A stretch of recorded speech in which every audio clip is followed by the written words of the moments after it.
She pulled up in her shiny SUV with a stranger in the passenger seat, pointing at my cabin like it already belonged to her. I was on my porch, coffee in hand, when I heard her say, "This is the property I told you about. Perfect for the market." My stomach twisted because that was my home, not hers, and I had never put it up for sale.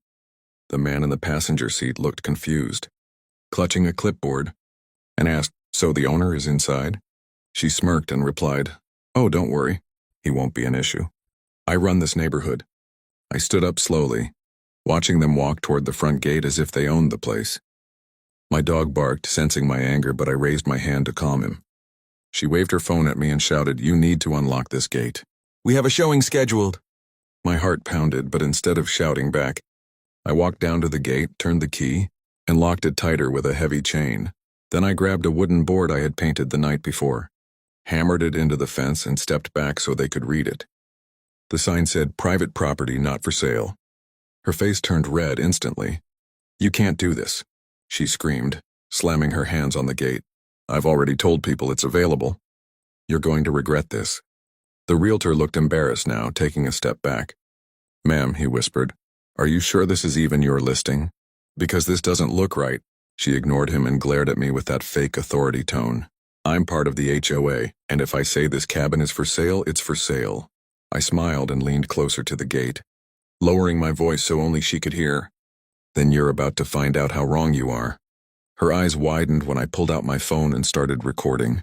The camera was pointed straight at her red face, and I said loud enough for the realtor to hear, "This woman is trying to sell my home without my permission." The realtor's jaw dropped. "Wait, you're the owner?" he asked, stepping closer to the gate. "Of course I'm the owner," I shot back, "and this is the proof." I held up the deed I had grabbed from inside earlier, still in its plastic sleeve. The man looked at Karen with pure disbelief. "Ma'am, you told me you had full authorization. You even signed documents claiming this was your listing." Karen stammered, her voice shaking. "Well, it is. I meant to say it will be. He doesn't even belong here. This land is under HOA control." I laughed, but it wasn't the funny kind. Funny, because this property was built before your HOA even existed. Your little papers mean nothing here. The realtor stepped back, clearly realizing he'd been dragged into a scam. He muttered, "This could get me fired," before walking quickly to his car. That should have been the end. But Karen wasn't done. She yanked out her phone and started dialing furiously. "You'll see. I have authority. I'll have the police here in minutes," she yelled through the gate. My hands tightened into fists, but I kept my calm, because what she didn't know was that the last time someone threatened to call the cops on me, the responding officer was my old army buddy, and let's just say, I still had his number on speed dial. It didn't take long. Within 15 minutes, 2 patrol cars rolled up the gravel road, lights flashing against the trees. Karen straightened her posture like a queen waiting for her guards, waving them over. "Officers over here," she yelled, pointing at me like I was a criminal behind bars. "This man is trespassing on HOA property and refusing to leave. I want him arrested immediately." The officers glanced at me through the gate, then at the cabin behind me. One of them raised an eyebrow. "Trespassing? He's standing on the porch of that house." Karen's voice got louder, more desperate. "Yes, but he's not supposed to be here. I've already listed this property for sale with my realtor. He's lying about ownership." She shoved her phone at them, showing fake documents she'd whipped together. I leaned against the fence, calm as ever, and pulled out my own folder. "Funny thing, officers," I said, handing them the deed. "This property's been mine for 15 years. Bought it with cash. No mortgage. No HOA contracts, no ties." The taller officer took the papers, flipped through them, and then shot Karen a sharp look. "Ma'am, these records are from the county clerk. They prove he owns the cabin free and clear. Do you have anything legal that says otherwise?" Karen's mouth opened, but no words came out. She stuttered, waving her arms. He must have faked those papers. He's lying." The second officer chuckled under his breath. "Ma'am, you just accused the county clerk's office of fraud. That's a new one." Her face turned scarlet, but instead of backing down, she pushed forward. "Fine, if you won't arrest him, I'll press charges for harassment. He threatened me." That's when I held up my phone, still recording, and hit play. Her own voice rang out. "If I say this cabin is for sale, it's for sale. The officers froze, both turning their eyes to her. One of them smirked. You want to rethink that statement, ma'am? Karen's confidence cracked. Her voice wavered as she tried to grab her phone back. But the officer held up his hand. Ma'am, stay right there. We're going to need to see some ID. She hesitated, then slowly pulled out her wallet, muttering curses under her breath. The taller cop ran her info through the radio, while the other kept his eyes locked on me, almost as if he already suspected something bigger was going on. Within minutes, the radio crackled back. Subject has prior complaints of fraud and harassment filed in neighboring counties. The officer's jaw tightened. He turned to Karen. So this isn't your first time pulling something like this? The color drained from her face. Those complaints were lies.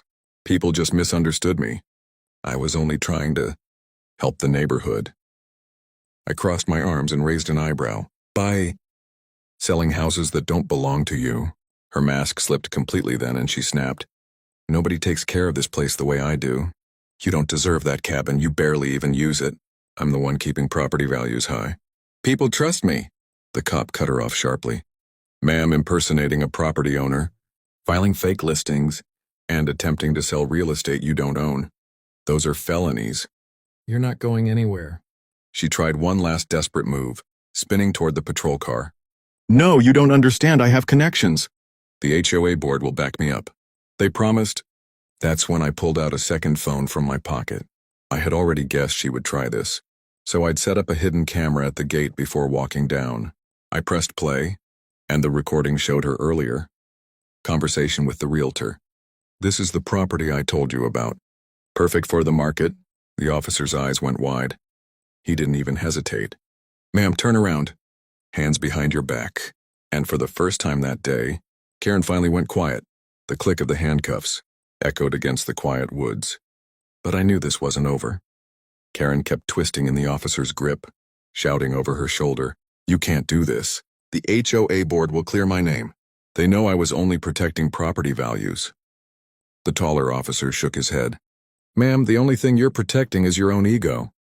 They guided her toward the patrol car, but I noticed the realtor hadn't left yet. He stood by his vehicle, pale and shaking, like his whole career had just gone up in smoke. Before the cops could drive off, another SUV rolled up the gravel road. Out stepped two men and a woman in business suits, clearly HOA board members. They looked annoyed, like they'd been dragged here against their will. Karen spotted them and immediately screamed, Tell them! Tell these officers I had every right. We were selling this dump for the good of the neighborhood. But instead of defending her, the board members froze when they saw my camera still recording. The woman muttered, She actually did it. The shorter man rubbed his forehead, whispering, We told her not to go this far. The officer caught that. So you did know about this scheme? Their eyes darted everywhere but mine. That's when I stepped forward, holding up the phone so the board could see the glowing red rec button. Don't bother denying it. You're all on tape now. Every word, every lie. The woman snapped at me, her voice cold. You can't release that footage. It'll ruin the HOA's reputation. I smiled. Exactly the point. Karen lost it then, screaming from the back seat of the patrol car. You cowards! You said you'd back me up. You said we'd split the money. The words spilled out before she realized what she'd confessed to in front of cops, board members, and my recording phone. The taller officer looked almost pleased as he shut the car door on her ranting.